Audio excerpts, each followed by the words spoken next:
Hey everyone, I'm Jake. I'm from Audio Rain. We've just dropped our brand new album, The Perfect Sea, and I'm looking forward to catching up and to my good mate Crispy.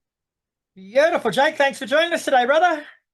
Audio Rain will unleash your new album, The Perfect Sea, today, my friend. So how you feeling about it, mate? A bit relieved to get it out there?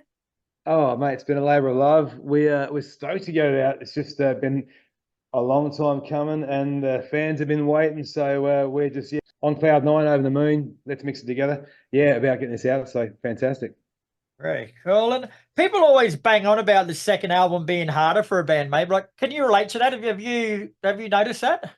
Yeah, it's always that way about they say your first album, took you bloody 20 years to write, and the next album's, every couple of years. Yeah, I mean, it can be obviously to piece together. This album wasn't. This was written during COVID times too, and there's a lot of emotions going through there with being a band and just life in general as well. And so yeah, that helped out, I suppose. And also, I mean, I've got a notebook and I write different lyrics, and sometimes, I'm not the sort of person that just sits there and can bang out a song on page. Sometimes I have to wait till it comes to me. And if I've got notes now, I'll go through. But it came through pretty good. The next one, you have to ask me that again for the next album. But this time it's been okay. Very cool. So tell us a bit more about The Perfect Sea from a musical point of view and what you were going for with it. The PPC, it's like this. I know people have albums that have themes. This album doesn't really have a theme. There's definitely some songs in there which are sort of part of the same thing, but the whole album itself, because it had been so long and through the pandemic and everything, and the fans have been waiting.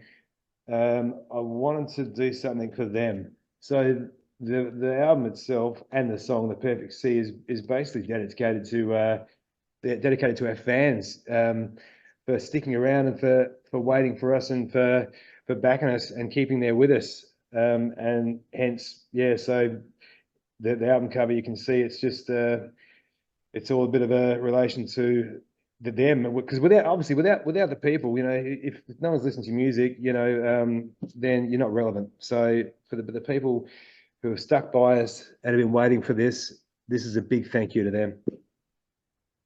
And you've been drip feeding singles for a while now, starting with Angel about 18 months ago, and you followed that with Relentless, Breathe, Crown, and Last in Line. So overall, would you say that those songs are a good sonic representation of what to expect from the album? Yeah, definitely.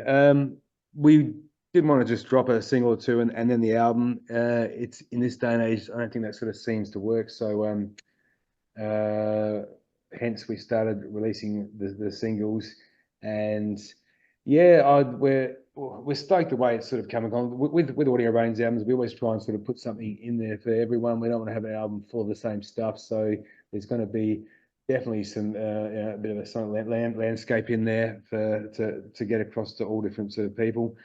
But it's great. Yeah. So out of those songs that you have released, mate, pick two of them to sort of people to listen to best represent the album. That's a hard one.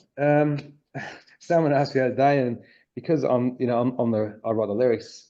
These songs mean so much to me for so many different reasons. I mean, if you're just going straight out for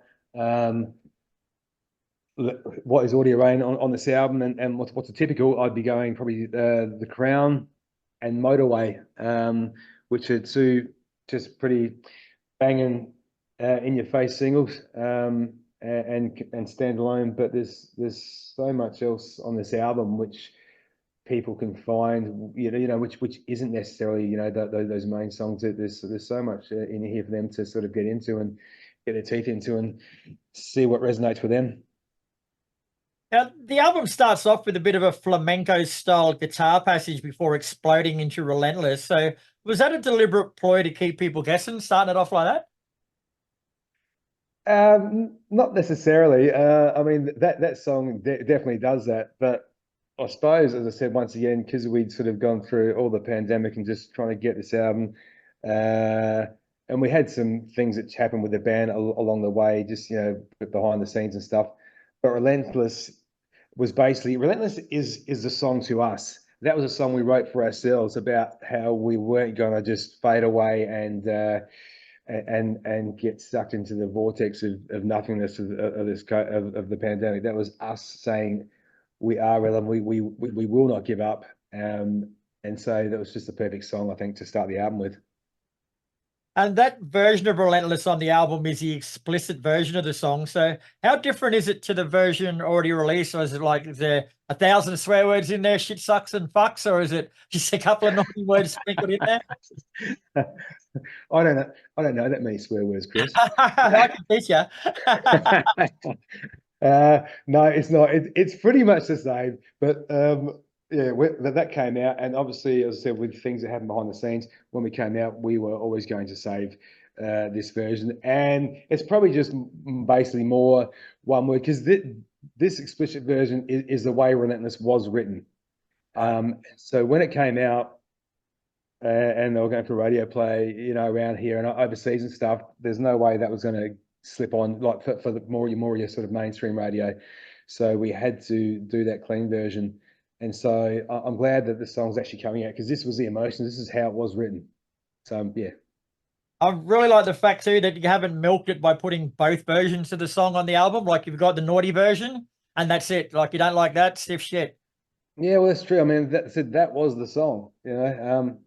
I think, and you know, even this, geez, everything you watch these days, there's a lot more swearing out there and in the classrooms everywhere than there is on this album. So yeah, it's pretty minor, but it's not for, you know, I hear a lot of people like songs these days on the radio, like through my doors and that. And sometimes I just think, are they just saying that to be cool? I don't know, but this was definitely not that. This was just how it was. So vocally, you cover a lot of territory on the Perfect Sea, mate. From rock to hard rock, there's splashes of metal in there to acoustic. So, did you make a point of pushing yourself that little bit harder this time? I don't think so. I think it all just sort of came pretty naturally, really. It wasn't difficult, and it wasn't a focused point to make on there, but it just happens. And like as I said, like if I listen to an album, I don't want to hear like, you know, 10, 12 tracks of the same thing. I like the diversity of songs and of emotions that can have on there. Because like, you know, in yourself, you like everything from, you know, the heaviest band to the, you know, the just the state whatever rock band. You like everything in between there. So there's no reason, you know, that we can't have all that on one album because it just gives you a bit of a journey as opposed to just having one album of the same thing. So yeah, it was pretty natural, really. And the album Closer Gone is a beautiful acoustic piece driven by vocals, mate. So, what was the idea behind finishing the album with that? Like, you could have gone out with a bang, but you chose to pull it back and go out. And from my point of view, it works really well.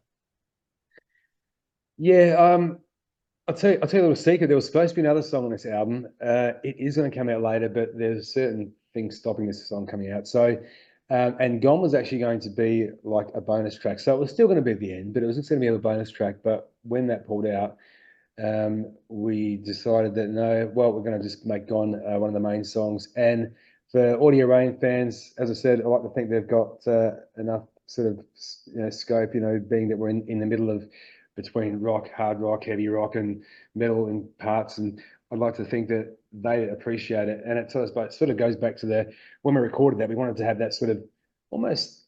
It wasn't polished. It had that sort of one of that sort of MTV, you know, unplugged sort of that sort of feel, like your Extremes and your Mr. Bigs and that. And hopefully we pulled it off. And yeah, it was just a nice little thing with guitar, with the acoustic guitar, the cello, and some harmonies, and just something to put out there, something different. I'm looking forward to hearing what the fans have to say about it. Well, you've already got it past the harshest critic out there and myself, mate. I've not like this. So if you get it past, mate, you've done well. I was scared. So this is going to put you on the spot a little bit, bro. Like, what's your personal favorite track on the Perfect Sea? I got asked this on another on the Hard Rock show the other day, and I said, you can't ask this question. I write this stuff and I like them all for so many different reasons.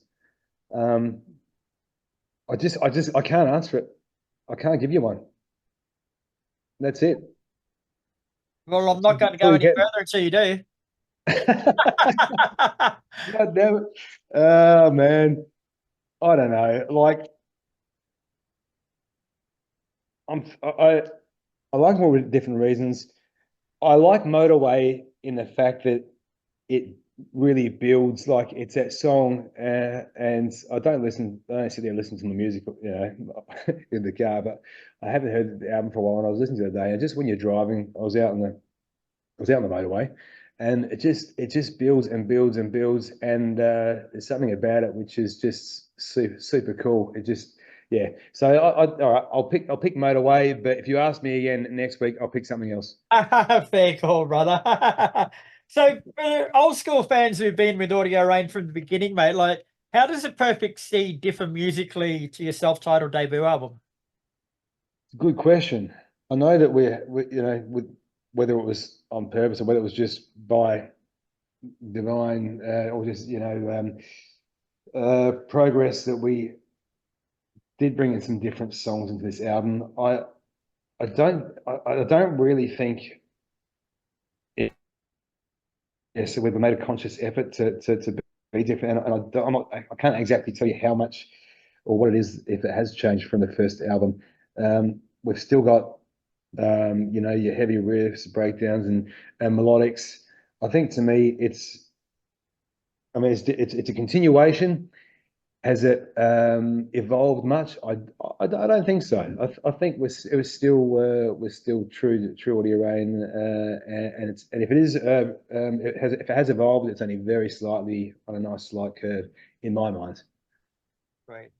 Now, Audio Rain recently signed with Australian label X Music. So, what sorts of things has that opened up for the band in general, and what sorts of things has it opened up for you in terms of this album?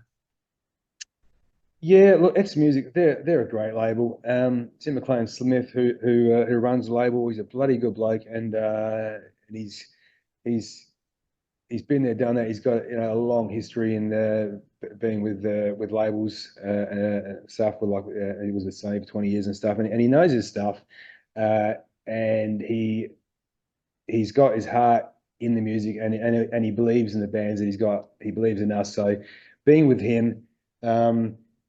He's got those contacts and I suppose the history, push and drive to be able to help us get to that next level that we need to get to.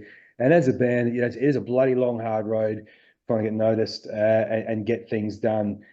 Some bands will, go with that label and do it themselves because they've got other ways of doing things. We're so flat out with other stuff that we're doing. And also, I suppose being in Adelaide, having a label like X Music and Tim is just gold for us. We need that extra help and the extra push to really get through and cut through everything that's out there. And so I'm hoping that our partnership together, and of course we've got a great manager who helps us out too. So we're hoping with this team we've got now we can really start to do things this year and help raise our profile, especially in Australia, but also overseas, and really getting music out there. Fantastic, mate. So the album's out now. The hype's been worth it. It's a great fucking album, mate. But what's next for Audio Rain? You got anything planned for the near future? Well, I'm just making a space on my wall for when the platinum record comes in. No, I'm just we want to try and play around Australia a lot more this year. Whether we're not necessarily going to do a dedicated Perfect C tour, but we are going to be getting out playing a lot off the back of this album. And we'll be doing some shows with X Music. We'll be doing some own shows with friends, and I said trying to hit all parts of Australia.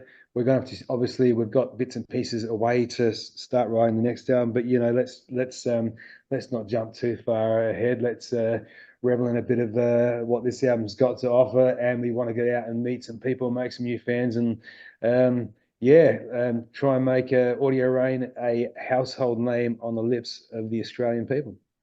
Fantastic. And where and how can people get hold of the Perfect C? It's vinyl, disc, digital, all the above? It's all of the above, mate. Actually, look at that. I got one here. Fantastic. It's a good looking cover. It is a good looking cover, and you wait till you open it up. This sea ocean just rolls out of it.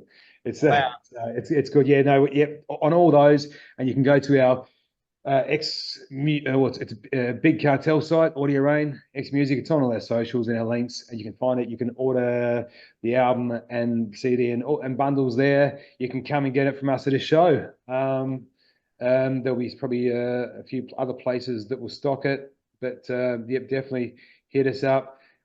You know, you need to add to your collection. Physical is always best. If digital falls apart, you're always going to have that album or CD. Oh yeah, my friend. Well, it's been a pleasure speaking with you as per usual, Jake. The album The Perfect Sea is out now, and it is honestly a fucking good hard rocking collection of tunes. So get yourself a copy right fucking now.